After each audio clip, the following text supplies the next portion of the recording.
So there are some studies which suggest as you get older, you get more tooth wear. And this is based on studies which look minute detail of the teeth, each surface. Well, there are a lot of people who see their own teeth as old because they are yellow and they are also worn, and then their face looks young, but the teeth look old. So I don't want somebody thinking that I've got tooth wear at 20 and then by the time I'm 50, I don't have teeth. No, you can stop it.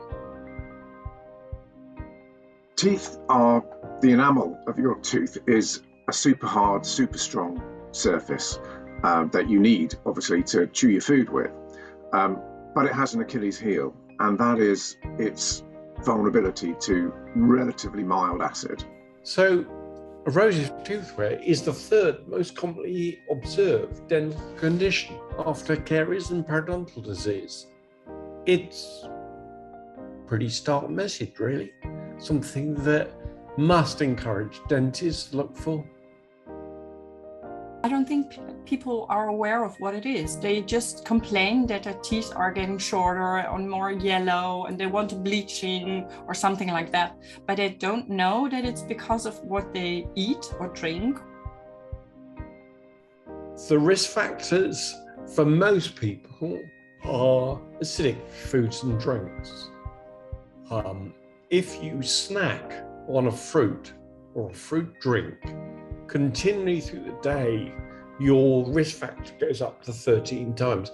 So we all live in the modern world and we are eating modern diets, and it's hard to have a perfect diet from an erosive tooth wear point of view. I'm pretty convinced that erosive tooth wear is a global phenomenon. It might vary between different countries, and that may be related to different habits. It is, in fact, more of a global scenario, and therefore we'd encourage all dentists from whichever country you are to look for it.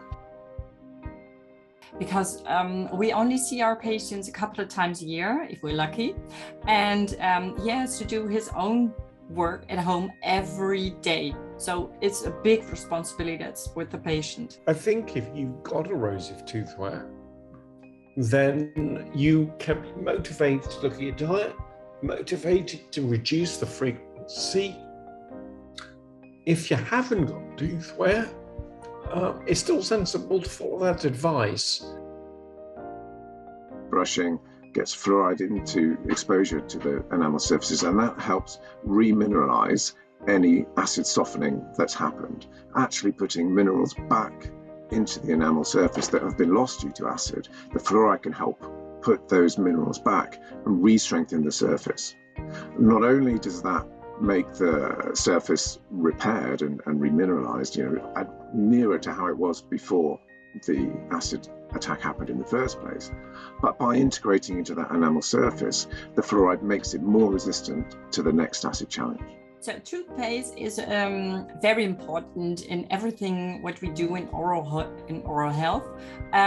So the main thing is fluoride.